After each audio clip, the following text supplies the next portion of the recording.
sea of red, it's time for another Fireside Chat, the official podcast of Flames fans. It's go time. Well, it's been a tough week for the Flames, and a tough week especially for Andrei Kuzmenko. We will talk more about that when we get there. Matt, overall, what are your thoughts on the week? I'm not really terribly surprised by the week that was for the Flames, but not exactly the results you're looking for. No, they're not. And I mean, let's jump into it before I give too many of my thoughts, because I think a lot of the stuff I was going to say will come out as we go through this. So, Flames started the week. This was a Blasty week. The Flames wore their Blasty jerseys to all 3 games this week. Blasty didn't bring them the luck it has in the past.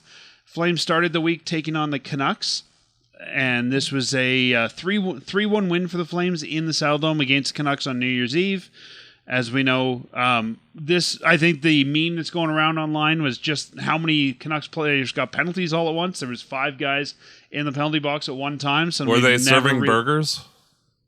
I don't think so, but they ran out of space. There's guys that had to stand. Yeah. So, yeah, Calgary now leads the season series 2-1 against the Canucks and got a big 3-1 win here. What were your thoughts on this one? Vancouver looks a lot like the Flames did back in 2009, 2010 before they traded Dion Phaneuf. Actually, it was a game on New Year's Eve against Vancouver that the Flames played a very similar game where just didn't feel like their head was quite in it to the extent that it should be. And I feel that a lot of the off-ice distractions around the team are coming to a little bit of a boiling point. And, something needs to happen to shake that team up. I do not know exactly what will break down with that, but you can tell that the locker room's broken at the moment. Yeah, and I'm not following that team enough to have any real comment as to what is or isn't working or what should or should be happening there. I would say if anyone's interested, listen to our friend Kevin Olenek and the Shifts and Pucks podcast. They have a far better handle on the Canucks than we do. But you know what? This was a game the Flames needed the win on, and I'll take the win here. It was a good win for the Flames. I didn't think their best game that they played, but they got the job done. Agree. And you can tell that the Canucks were also missing Quinn Hughes, who was out with injury. Their defense core without him is very lackluster, and Calgary was able to take advantage. I didn't feel that the Flames were leaps and bounds better than Vancouver in this game, but they put in the hard work and managed to grind out the 2 points. And this is one where I think it was a game of discipline. I don't think the Flames necessarily played the better hockey here. I think they played a more disciplined game. I agree. And, sometimes we talk about this a lot, the hockey sense and that sort of thing. I think this is an example of where, playing the game the right way and sort of, not letting your emotions get the better of you and that sort of thing is what got the Flames the win. And sometimes that's important, that we need to remember, it's more sense than just what happens with the puck on the ice. It's the between the ears that can be that important.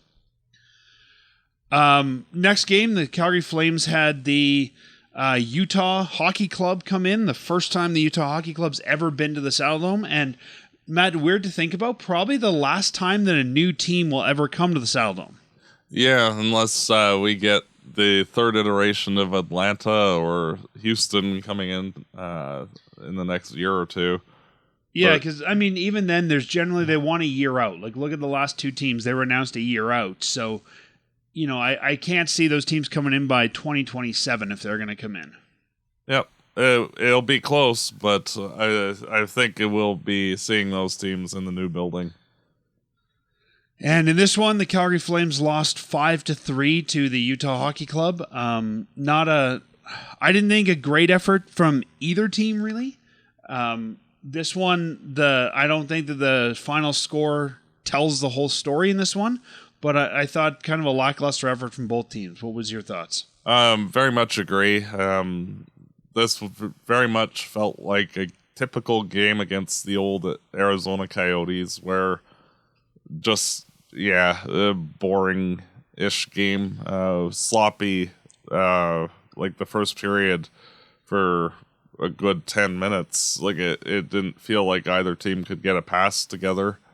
The puck was bouncing on everybody. It was turnovers galore. The Flames, I felt, got in control of the game through the first two periods and were the better team overall, despite not really playing all that well. And then the third period, the wheels fell off the wagon for the Flames, and they fell to 5-3 instead of being up 3-2.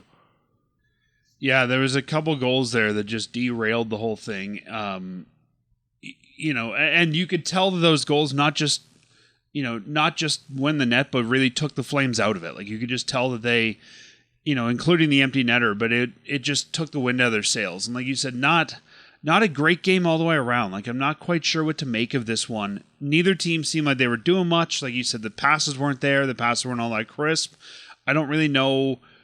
Like, honestly, if you were looking at the actual play in the game, you would think that both of these teams were in the bottom 5 in the NHL. Like, instead of being like right there in the playoff hunt, like they both were terrible in my opinion. And the Yeti, I'm assuming will be their team name, got the better end of it. So that's I think that's fair. I keep waiting. Like, it's the new year, and I have to imagine they're going to announce this name soon so they can start to get gear out there for next year for fans to buy. Mm-hmm. So I'm expecting that to come anytime. But yeah, I mean, neither team really looked great here. I think it was. I don't even want to say that Utah looked the better of the two bad teams, but Calgary just looked disinterested. Mm-hmm. I have to say that in this game, Dan Vladar started, and I do feel that if Wolf had been given another game after his good performance against Vancouver, that the Flames probably win this game. Because there was a couple of goals that Vladar surrendered that I think Wolf would have had, the first and probably the fourth one. But, it's just interesting to see the coach's decision to keep going back and forth. Yeah, maybe there's a discussion this week or maybe it's next week. But I think there's something to be said about Dan Vladar maybe taking some of the harder starts. And I think that there might be something to be said about, maybe Dustin Wolf's been shielded a little bit in that way. Yep. Or the games that are perceived to be a hard start. The next game, which was played Saturday night, Hockey Night in Canada, the Calgary Flames take on the Nashville Predators and lose 4-1. This was a game that, Nashville did not look good. Nashville hasn't looked good for a lot of the season. You and I talked about that. I don't think that this was necessarily Nashville looking good. I think this was Andrei Kuzmenko looking both good and bad. In that first period, Andrei Kuzmenko was back in the lineup. I thought looked fantastic.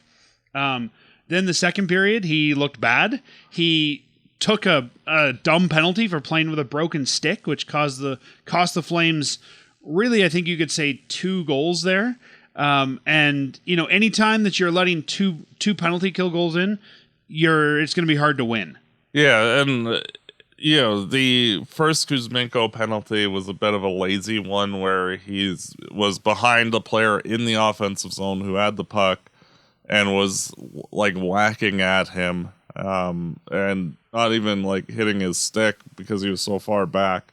And it's like, dude, what are you doing at that point? And then like the next time the Flames had a power play and then the broken stick thing, that one I'm a little bit more forgiving because it's not like he actually played the puck with the stick, and it was a careless penalty, but I think anybody could have been a victim of that one. Just unfortunate that it was him after screwing up the first time and then screwing up again the second time, and can't leave Ryan O'Reilly alone in front of the net.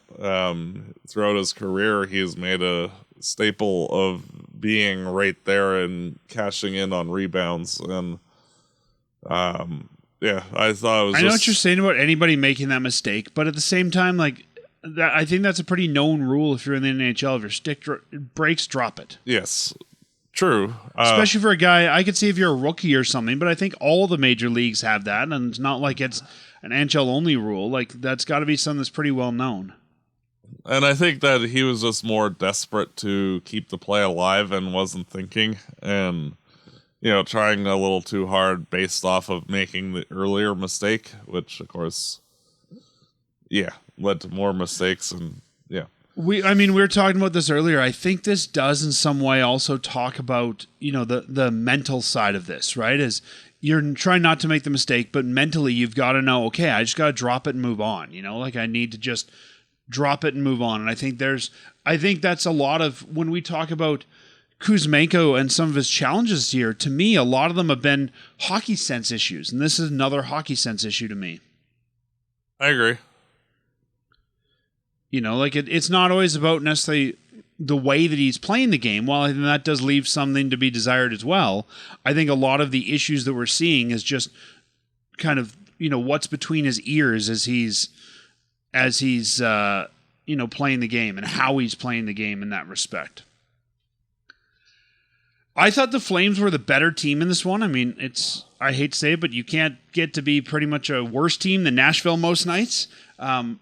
Calgary didn't play a fantastic game, but I think just getting into some penalty trouble and, let's be honest, the special teams didn't get it done. Yes. And, defensively, I felt that the Flames, when they had the opportunities to make good plays, they were a little lacking. Like the third goal by Svechkov, like if the team defense was playing properly, he would not have gotten that opportunity to break in on Wolf one-on-one. And, that was Peltier jumping the gun a bit and the defenseman not reading that, the guy's like wide open in time. And I feel that like all three of the goals basically were defensive breakdowns, more so than, on Wolf specifically.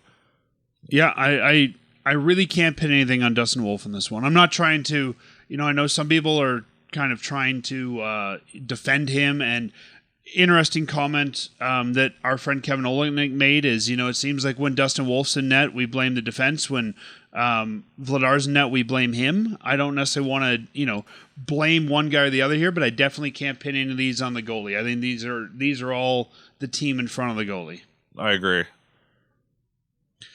I mean, when I look back at all three of these games, I don't think the Flames have had a complete game this week. No.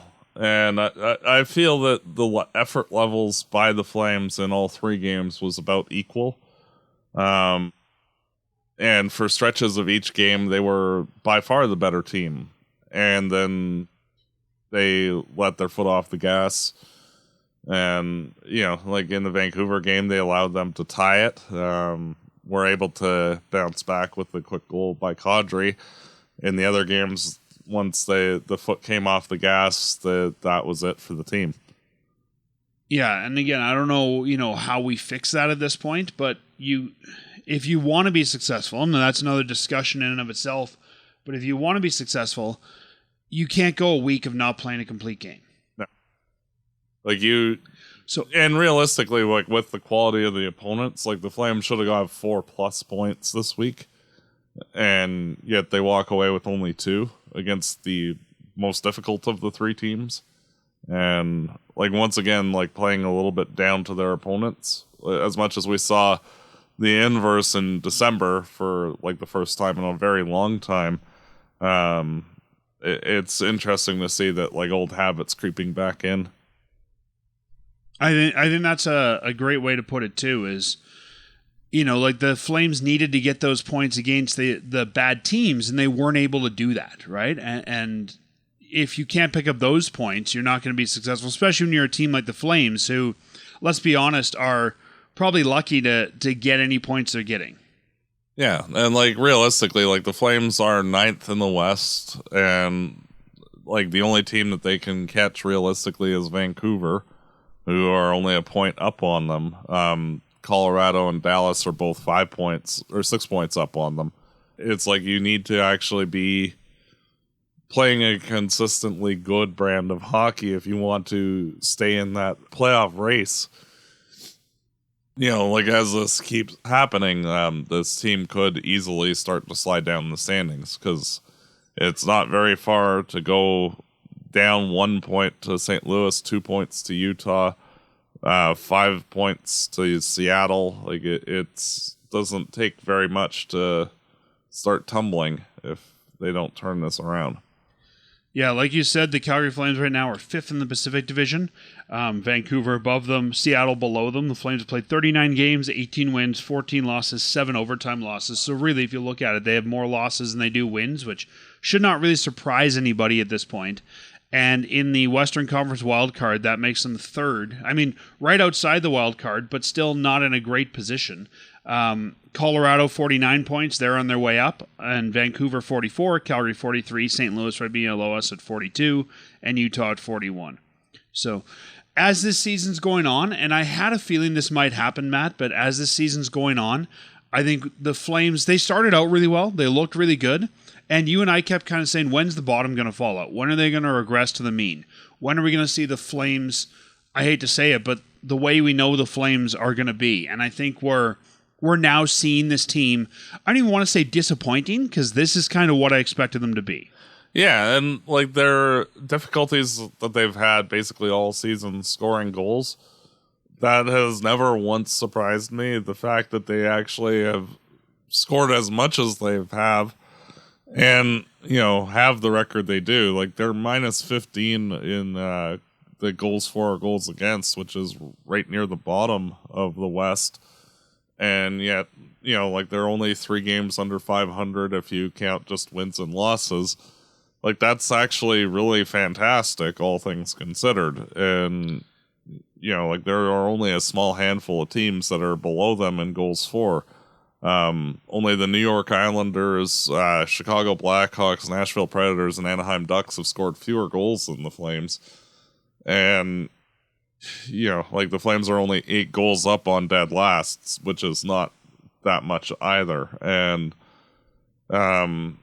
it's not surprising that they're having difficulties. And, if their defense, which has been carrying their play to this point of the season, regresses at all and puts any more work on the goalies, the losses are going to pile up. Yeah, for sure. And, that's kind of what I meant earlier when I said they're lucky to get what they're getting. Like, the coach even acknowledged coming into this whole season, this is not a team that's going to get a lot of goals. This is a team that's going to struggle to get goals. A team that's going to work hard to get those goals that they have. And, I think we've definitely seen them outperforming that in a lot of ways. I think Huberdeau has been a great value to the team because of that, and, getting the Flames more goals than we're expecting. But I still think that, the Flames started off better than they should have, and started off better and looked like a better team than they are, thanks in a large part to their goalies. Both of them, I think. And I think they also caught teams flat-footed, not knowing what the Flames were going to be bringing every night in terms of the intensity of the forecheck and the physicality that they brought in the early part of the year. And now that there's kind of a book on how the Flames are playing this year, teams can prepare better for what to expect. Yeah, I think that's fair as well, and that's definitely a fair assessment for the Flames. And all those things together, I think this team looked better than they should have at the early part of the year, and I don't think that we can necessarily. I don't think we can necessarily look at this and say, "Oh, wow, they aren't the team they were early." Like, I don't think that's who they were expected to be all year. And to me now, we're seeing the Calgary Flames, I hate to say it, but sort of as designed or as expected. Yeah, and much to their credit for even being where they've been this late into the season, I don't think there's very many people that would have anticipated the Flames being 1 point out of a playoff spot a week into January. No. But the season is 82 games for a reason, and I feel that as the games keep going till the Four Nations Cup, that you'll start to see the Flames. I feel like they were going to slide down the standings in fairly short order. And, that's not a slight on them. They don't have the horses they need in order to sustain where they're at throughout the whole year. And, they haven't had a major injury yet, but I think we're starting to see guys maybe getting a little tired or banged up. Like, I think as soon as you get a major injury to this core, or, they just keep getting banged up, like this is going to, they're going to slide. And, every week they're not. I'm thankful that they are not, but I don't see the Flames staying 1 point out of a playoff spot. Yeah, and realistically, like if you look at the standings, like there are 10 teams below us within 6 points. And, like it does not take very much for a team to slide down 6 points if they, go on a 3 or 4 game losing streak. Or, win 3 out of 10 games. Like the team can fall right down into the bottom tier of the standings fairly quickly if, it's hard, to be successful in the NHL, and especially with the amount of talent other rosters have compared to the Flames. It hard to overcome when you basically have maybe 1 second line and 2 third lines and a fourth line. It's hard to win games like that. And look at, say, Vancouver, like they're a fully built roster where like they should be one of the elite teams, but internal reasons are what's holding them back. And if those get straightened out, like that team should be able to right the ship, and they have the talent to do so. And it's just exceedingly hard for a team like Calgary to start to leapfrog teams like that. Yeah. And, again, I mean, it's been a fun ride, but to me, it's exactly as expected. Mm-hmm. It's been fun to have the team do better. And I'm not saying that, that they shouldn't be, but going into this season, this is exactly what I expected them to be doing. And that's okay. That, to me, this is what they're doing. And, there's been talk of, should the Flames trade to, get a top centerman? Should they trade their way into the playoffs? I think the fact that we're seeing them play a week like this shows us that, this is a rebuild still. And yes, they're having success, but I don't think you can trade your way out of this at this point. Like, I think this is a good reminder of where we are with the rebuild.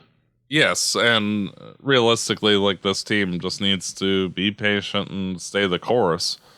And it's boring, but you have to get those players via the draft and slowly add over time. And it takes years to properly do it. And if you rush it, then you basically get the Flames from 1990 beyond, where like the team's not built properly to be successful in the postseason, and you just suck, and perpetually in the middle. Not be built correctly. But even when Tree was here, I mean, as much as I credit him for a lot with the Flames, he was constantly giving up the future, right? Constantly giving up first and seconds. And so not only are you not built for now, you're not built for later either. No, and you look at like a team like Boston, who's more or less been competitive since about 2009. Like they've consistently managed to keep first round draft picks when possible and continue to add young players to their lineup. And that's why like they're still around, where like a team like Chicago, who did give up like all their futures, is now at the bottom of the league, and is several years out from being relevant again. I totally agree. I kind of mentioned this when we were doing our weekly recap, but let's talk a little bit about the goalies. There's some things that I've heard from people. Like I said, our friend Kevin mentioned one, but do you feel like Flames media, Flames fans, maybe give Dustin Wolf more leeway than they are Dan Vladar? Do you feel like I've heard people say that, when Wolf's in net and the Flames aren't doing well, that it's pinned on the defense. When Dan Vladar's in net and he's not doing well, it's pinned on him. Do you think the Flames are maybe Flames fans or Flames media are maybe mentally giving Wolf a little bit more of a pass because they want to maybe not pin some of that on the goalie? Well, to be fair, I feel that both goalies this year have played really well, and I just feel that it's the difference between having like a league average starter and a top 5, top 10 starter between the two goalies, and there is a difference between the two, and Wolf is the better goalie overall, and he makes more saves that he shouldn't make because of his style and his quickness. And Vladar, on occasion, like the first goal against Utah, he didn't challenge Krause enough, and he left his glove a little low, and Krause was able to pick the corner. And if Wolf had been in that situation, he probably would have been about a foot further out to challenge Krause, and there just wouldn't have been the room to shoot at. And I think that small difference is where the criticism is happening, because you've got say 10th best goalie or better in the NHL versus a guy that's in like the 20-ish to 30 range. And that's not to say Vladar's bad, it's just that it's easy to make a comparison between the two because there is a difference. There is, yeah. And I think they're different styles of goalies, right? I think that they're, like you said, they're different styles. They play a different game. And I think both have their role. I don't know that Dan Vladar is ever going to be a National Hockey League starter on a playoff team. It sort of reminds me of, David Riddick in a way, as he was an okay starter here at the time for the Flames not being great, and what's happened to him now. I think Vladar is a good NHL goalie. Don't get me wrong. I think he's definitely a good goalie and has a spot in this league. But I think you're getting... They are different, and they have different strengths and different weaknesses. And I think I know why fans subconsciously might be sort of giving Wolf the pass. I think sometimes you want to do that. Oh yeah, this guy's a great goalie. He can do no wrong. It's everybody else's fault, and we need to quote unquote protect our star goalie. And even in your mind of just not admitting the fault for him. I mean, let's be honest, the defense is lousy this year. Again, We knew the defense would be lousy this year, right? We knew that was going to happen. So I think there's different goalies, and I think they play differently. And like you said, different shots are going to get by them.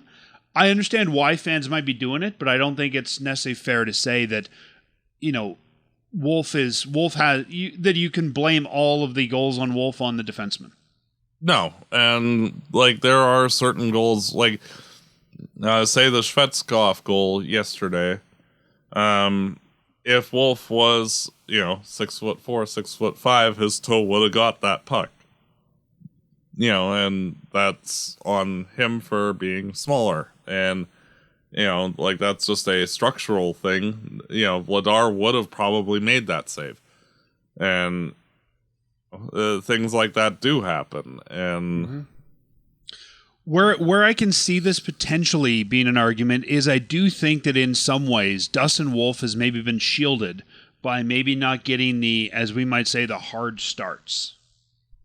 Yes, and I think there's an argument to be made that Dan Vladar has been put in more of the games against top teams, and as such, I think has maybe been put in the position to make harder saves and defend against harder forwards.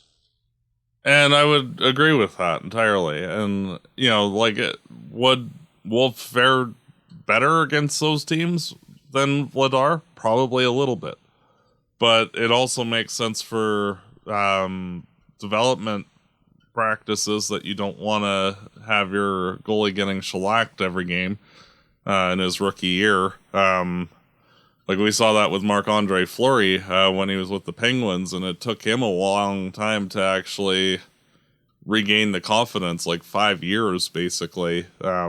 and even then was inconsistent for a number of seasons after that. And it's one of those things where the Flames are doing the right thing in terms of developing Wolf, even if it is slightly at the expense of Vladar for the time being. And it is one of those things that at least they're doing it correctly, and can't really complain on that front.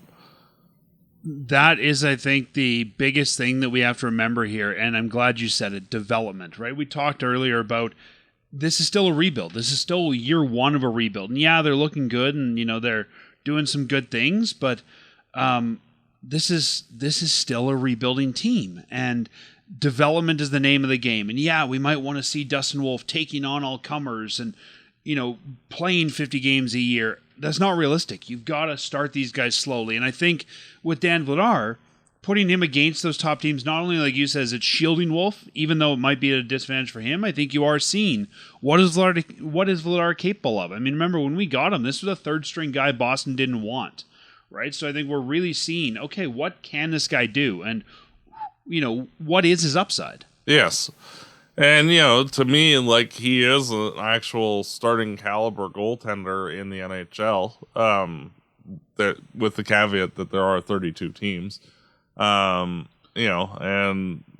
like, the Flames are fortunate to have him. And, I think he's a starter. I don't think he's a starter for a playoff team right now. No, but, like, he is definitely, like, a 1A, 1B with, and could step in a playoff game if needed, type of thing, and be okay. I just don't think you ride Dustin Wolf to the cup. Or sorry, not Dustin Wolf, Dan Vladar to the cup. I think eventually you could ride Wolf to the cup, but I don't think right now you're riding Dan Vladar to the cup. No, I agree.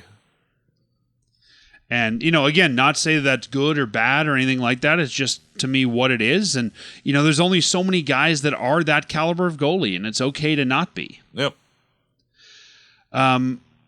You were mentioning, Matt, development. And I think development has been the big story this year, not just for the goaltenders, but you and I talked coming into this season about the Flames need to use this year to develop guys, even if it means this is not just the Flames, but any team in a rebuild, even if it means not being great on the score sheet. So I thought this might be a good time as we turn the page 2025 to talk about some of the young players in the roster, and if we think that they're getting the chance to develop, and if they are sort of meeting their potential or getting what we needed out of them. Let's stick to the Flames roster. We won't talk about the Wranglers this week. I'll start first with the forwards. I think that the Flames had a bit of a misstep at the beginning with Martin Pospisil as a guy who's in his second year. Putting him at center was not good for his development. He seems to, though, have bounced back okay, being put back on the wing. I think he's looking the way that we need Pospisil to look. Connor Zary, I think another young guy that is, really developing, that is making a claim for a re-extension with the Flames. You and I talked last week.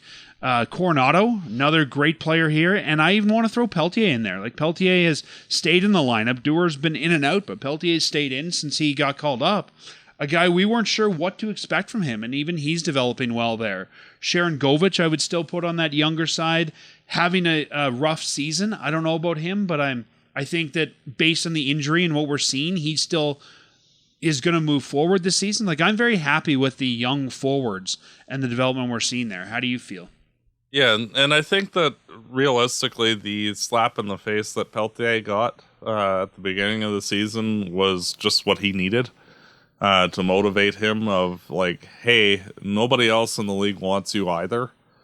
And you have to play a certain way to be in the NHL, and we'll give you that opportunity, but you have to actually show that you can do so. And with 31 other teams passing on him for free, I think was a big motivating factor for him. And we're starting to see the Peltier that was before the injuries, where he's a bit of a wrecking ball and he's mixing it up in every shift and being noticeable and making passes, receiving passes, and generally playing good hockey. Like, he does have a couple of... He looks like he belongs in the NHL. Yes.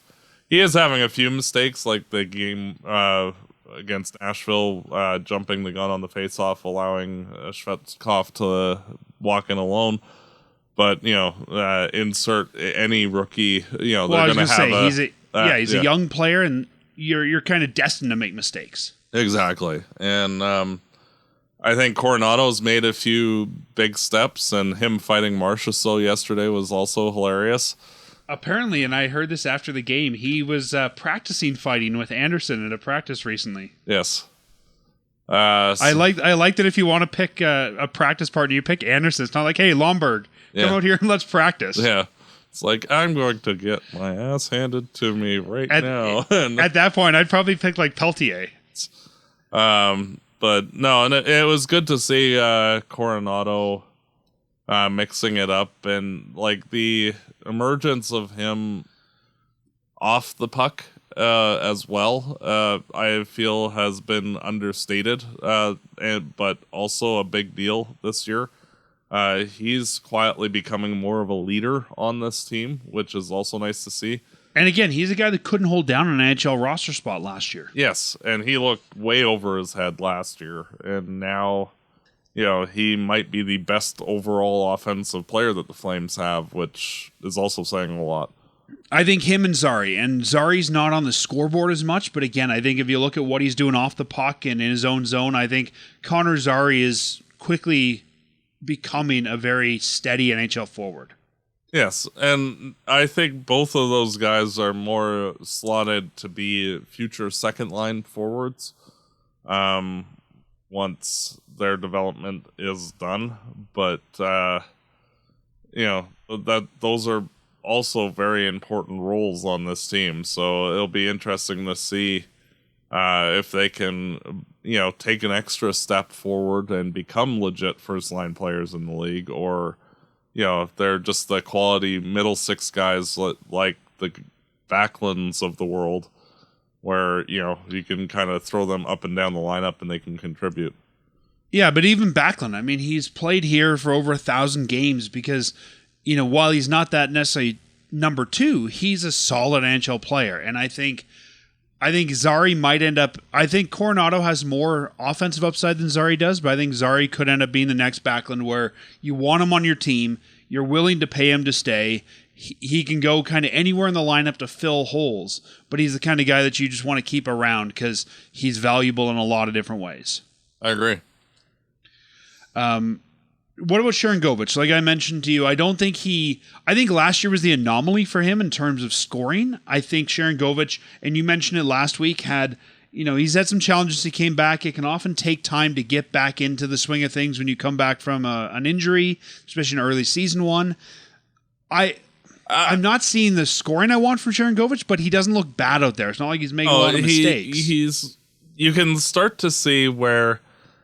he's making the right passes, they're just not quite clicking, and he's taking shots, but they're just not quite clicking. And it's like you're seeing a player that's playing at 70-80%, and it's just not quite there yet. And the effort level is there, he's getting to the right spots. It's just the logistics of actually, tape-to-tape passes and, pinpoint shots are not quite there yet, but it's getting there, and it'll come. Over the last few weeks, the quality of his shots, both in terms of the quickness of release and the accuracy on the shots, have been getting better. The passes have been more crisp, still not quite where he needs to be, but it's getting there. And I feel that probably by the time the Four Nations Cup rolls around, he should be playing more like himself last year. And then we'll probably see more of, the Sharangovich that we're used to post that tournament. But, it takes time. And early season injuries are always the worst because it derails usually the first 50 games or so. Because you basically work out all off season to get in shape for the season, and then you're hurt and you can't work out in the same way, and so you lose the muscle mass, and then you're... And going back to Peltier, I think that's part of what we saw with him last year as well. Yes, and like he was not the same player when he came back after his shoulder injury the first time, and then he got hurt again, and like it just... Sometimes you lose seasons like that, and like it's not a knock on Sharangovich. Do I expect him to be the same player, roughly what he was last year, next year? Yes. Like a 20-ish to 30-ish goal guy. Yeah, it's. Just, I think that. Yeah, I think he'll get close. I don't know if he'll get quite to the same level, but I guess we'll see. Yeah, and it's one of those things that injuries do happen, and at least with Sharangovich, it just seems to be a one-off, not a lingering problem. Like we did see with Monahan, for example, where it's taken him how many years since we traded him to actually bounce back to the player he was. And it's unfortunate, but that's the situation we're in. And then moving to the blue line, and we talked defensemen last week, but looking at the development here, I won't put Anderson or Uyghur into this because they're older guys, 28 and 30. But we got Jake Bean at 26. I guess you could say Miramanov at 27, Ball at 24, and Pakal at 25 are the Flames' young defensemen there. I think of all of those, the guy that stands out, and you've mentioned a few times with the development, is Kevin Ball. Like, he's come out of nowhere. He looks fantastic. He's making $1.05 million this year. He's definitely going to get paid in the offseason. What about the other guys, though? Like, let's start with Jake Bean. As expected, better development, less development. What are you thinking with Bean? To me, he is what he is. The thought in bringing him in was, well, frankly, he played for Columbus, so there might be more there. And he also played for Carolina, where they had a tough blue line to crack. Yes, and he's just not that good. He's a typical number 6 defenseman, and he's playing like a typical number 6 defenseman. And nothing to complain about. It's just he's a filler guy at playing a filler role, and he just happens to be on the younger side. But I don't feel that there's any up anymore with him. I felt like if there was an upside, we would have found it this year. Like, I think there might have been some upside there, and we've given him, I think, the chances to show us there isn't. Yeah, and it was worth the shot. And, like that's why you get guys like Pahal and Ball and, run them out there to see if there's more there. And, frankly, like the Flames needed placeholders for guys like Brustevich, like Poirier, like Parekh, so... having some temporary filler guys isn't the worst thing because you can move on when the time comes. And even then, at $1.75 million, even if they keep being around as a 7-8 or a 6-7, I'm totally okay. Like, he's good enough for that role, but I don't think there's much more there. Miramanov at 27 looked good last year. To me, again, I think we know what he is now. I don't think some people thought that he could, crack a top 4 for the Flames. I mean, sort of has because they've needed him to, but I don't think that Miramanov is a, kind of a guy you're putting in your top 4. I think again he's one of many filler pieces here.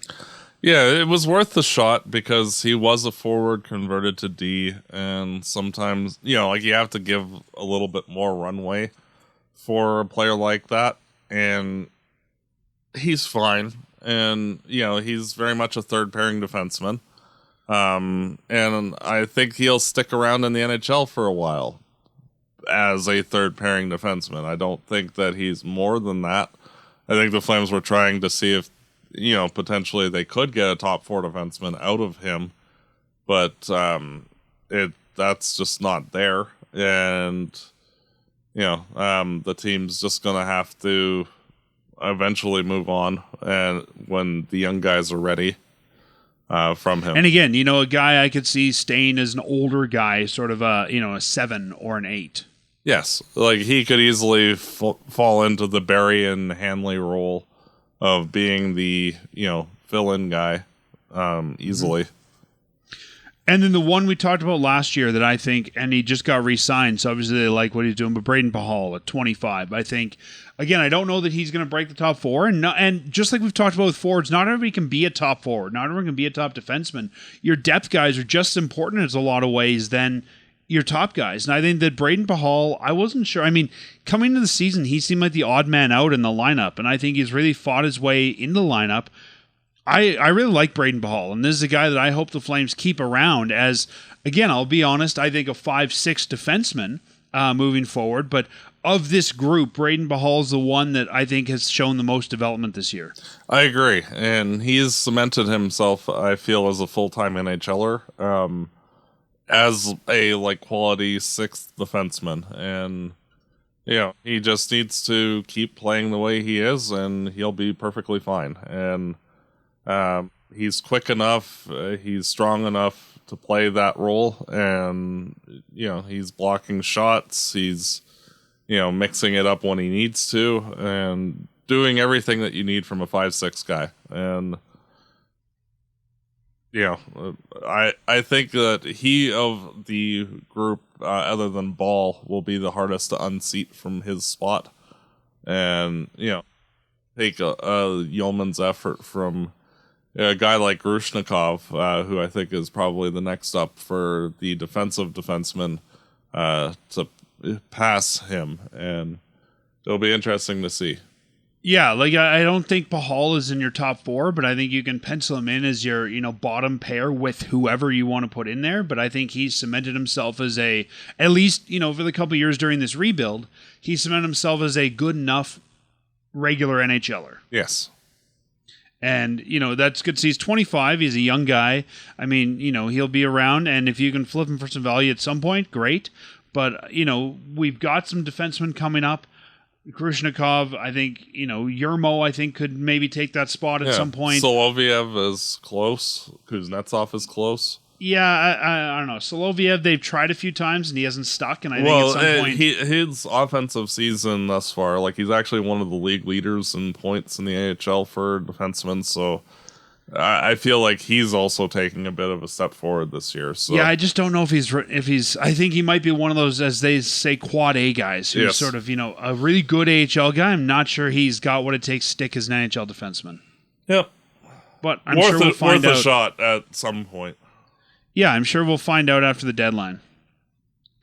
So I think when we look at that, the Flames, these guys are developing, and it's going to be slow, right? It's not like one season we say, wow, they're all great, off to the Cup next year. But I think we're getting the slow development out of these guys. We talked about the goalies earlier, so I won't go there. But I think both goalies developing the way they need to, managing starts, managing who's playing against who, those are all important pieces.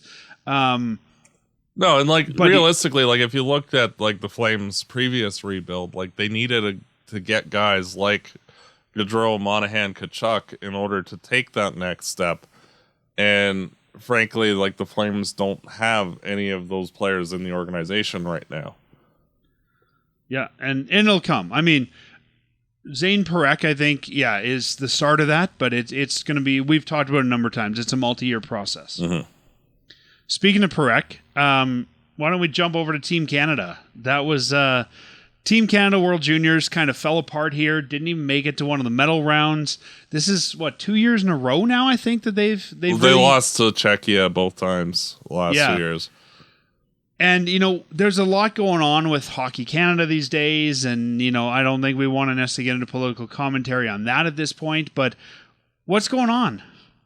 Well, I think it's an organizational philosophy change, and the roster, composition reminded me more of the '98 Olympics, where getting players for certain roles instead of just taking the best players available. And when Canada's been successful is when they've just taken the best of the best and ran with it. And that's at every tournament, whether it's World Juniors, World Cup, Olympics, you name it. And team struggles is when they try to pigeonhole certain players for certain roles. And it's tough. And, Canada left off, 5 players at least that were way more talented than players that they brought. And that's nothing to, complain at the players that were there. Like, they're all decent young players. But, like, you leave off several top 10 picks for no apparent reason other than, I don't want to bring them because they don't quite fit the niche. Well, Team Canada couldn't score at all. And, they had only a couple more goals than Germany or Kazakhstan did in the tournament. Like, that, you leave all your offensive weapons at home and magically you can't score goals. Well, it's kind of on you for leaving your talent at home. Yeah, I know not a lot of our fans follow them, but we also saw this with the Spengler Cup. Canada didn't do well there. I think all eyes are going to be on Canada come the Four Nations Cup. But I honestly think that there's going to need to be a little bit of a rejigging of things and how the Flames, or not the Flames, sorry, how Team Canada sort of approaches these tournaments. And I don't know who's making those final roster decisions, if it's scouts, if it's the GM, if it's the coach. But I think Hockey Canada is going to have to go through a little bit of a soul-searching and rebuild and maybe even changing the logo and the name and things like that too. I think sort of move into a different era of the way they're doing things and the way that they're perceived as well. Yes, and, like, Canada is not developing goalies at the moment to the same extent they have over the last, it's just a phase where they're just not developing goaltenders. So you need to be bringing, like, your best defensemen and your best forwards to compensate for that. And it just organizationally seems like a bunch of strange decisions. Perhaps, like, too many cooks in the kitchen. Like we see with certain teams where, the decisions are kind of baffling and, then the results happen as expected. And, it's just interesting to see. And, and I mean, Dave Cameron, the coach, an old guard, Brad Pascal, the GM for the Spengler Cup, kind of an old guard. I think this might also be a time when they just need to flush some of that old guard out of Hockey Canada at many levels of the pro and junior game and just say, you know what, let's bring in some new voices, some new people, and some new ways of doing things. Honestly, I think that, like, that might be the last time you hear of Dave Cameron as a coach of anything. Terrible when he was here. He was terrible in Ottawa. I was kind of surprised that he was still hanging around. Yes, and with his commentary and the lack of coaching, I feel, from, not running practices, et cetera, I feel about 80% of the results of this were on him, specifically, and 20% the actual roster composition in the first place. And, do not feel that he should get another NHL or anywhere coaching gig again. He's 66. I think maybe this is the time to hang up the skates. Yes. Well, we'll see how this progresses, I think, into, like we were talking about, into the Four Nations Cup and even the way the Olympic roster is set up. But I think that there's some definite, and I'm not qualified to go deep into them. I haven't followed the makeup and who's making all these decisions, but I think definitely some changes need to be made at Hockey Canada about the way they're doing things and the way they're putting their teams together. And I think it'll be interesting to see what strategy they use to put that Olympic team together in 2026. Yeah. Matt, should we look ahead to the next week? Always looking forward to it. Last week, the predictions were not great. I thought we would beat Utah, lose to Nashville, Vancouver. You thought we'd win against Utah and Nashville and lose to Vancouver. We beat Vancouver, lost to Utah and Nashville. So I had the right number of wins, but the wrong teams. Yep. And this week, the Flames have 3 games on the docket. This is actually their mom's trip. So the moms were at the Dome for the Nashville game, and then they are going to be traveling with the team as they, on Tuesday, take on the Anaheim Ducks at an 8 p.m. start time here in Calgary, and then a Wednesday night game, back-to-back LA Kings, an 8:30 start time. So last year we heard the team got some dad power. Maybe they'll get some mom power, and then on Saturday night they're back in the Dome taking on the LA Kings again at 8 p.m. start times. 3 games in the docket. What are you thinking? I think that they lose all 3. Really? Yes. LA is really good this year, so both of those games are going to be exceptionally tough for the Flames to get a point in, and I just don't feel like, after seeing how they fared against Nashville and Utah, I feel that Anaheim's kind of in that same boat. So if they're going to win one, it'll be against Anaheim. I don't feel it this week. I totally get that. Like, I was sort of feeling like you. LA's a good team. I don't think we're used to LA being a good team, but they've kind of got that Gretzky power back with the old school logo, and they're a good team again. I think they've dropped both LA games, sadly. Also being a back-to-back, I don't think they'll win the one on the road. I'm not sure about the Ducks. That's the one I'm not sure of. I'm going to say they win against the Ducks because I want them to win, but I think the Flames, realistically, I think you're probably right, and this is going to be a long losing streak for this team. 5 games. And then, even after that, we'll talk about that next week, but then you've got Chicago, St. Louis. Those aren't great teams either. Like, I think this team, if they keep playing like they did this last week, could be on a long losing streak here.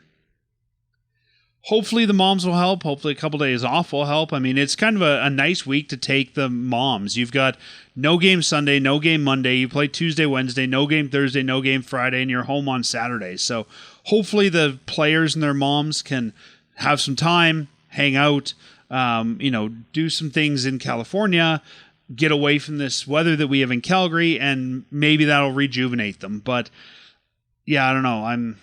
The fact that Edmonton had such a struggle with the Ducks this weekend, I'm not sure what the Flames should expect. Yeah. Well, and then I think, like, if you look at the standings, you go, oh, Anaheim's a pushover, and Anaheim, frankly, has been playing a lot better of late, last, month or so. So, if you take them lightly, much like the Flames early in the season caught other teams flat-footed, I think that the Ducks could run over you before you know it, and it'll be interesting to see. Yeah, I think you're definitely right that's the wild card of this week, and I don't know what they do with it, but I guess we'll see. I'm really hoping. I think you're right. I'm really hoping you're wrong, because I don't want this to be a 3-game losing streak, adding to the 2 they've got, making it 5. That's gonna put the Flames in a hole. Yeah, definitely. Like, that would basically end the Flame season level of, it would be hard to bounce back from that. Like, they'd have to go on a similar winning streak to cancel it out. Yeah, and so, sort of like we talked about last week with Utah, with Nashville, you have to win that Ducks game. Like, those are points you have to get, right? And if you can't get those points, maybe you don't deserve to, go to the playoffs, or maybe you don't deserve to, do as well as you are. Like, if you can't pick up the easy points, then when you have a team like LA that's good, and you're not going to get those points, you're in an even bigger hole. So, yeah. We'll see. Do you think that Kuzmenko is in the lineup? I doubt it. They might throw him back in the Anaheim game of, well, you had a good first period, then, things happen. Try again. Or they might just be done with him on a semi-permanent basis. I think if he's not in the Anaheim game, he's been relegated to 13th forward. But I think if I was the coach, I'd probably run him again in the Anaheim game. Just say, all right, you had a good first period. Show me you can actually do this. Yep. Things went off the rails in the second. Oh, well, carry on. And if they go off the rails again in the Anaheim game, I think there might be merit to waiving him. Yes. We've teased it. Kevin's talked about it. I think, you're giving him that chance. If he can't do it, I think now might be the chance to look at either waiving him or moving him, or, send him to I was about to say Stockton, to the Wranglers. Well, you could send him to Stockton. Just go to Stockton and do something. We don't care what you do. Yep. Just go there. Go away. Report back if there's anyone at the arena. I don't even know what they're doing with that rink anymore. I know it's still there, but maybe Kuzmenko can tell us. Yes. He'll be our man on the street. All right, well, Matt, we will talk next week after these 3 games, after the mom's trip is over and the California swing is over, and hopefully we have some good news and some points to talk about, but I think this is going to be a rough week for Flames fans. Oh, and as always, go Flames go. Fireside Chat is hosted by Dan Stevenson, co-hosted by Matt DeBorg. This episode produced and edited by Peter Marino. Fireside Chat is licensed under Creative Commons license.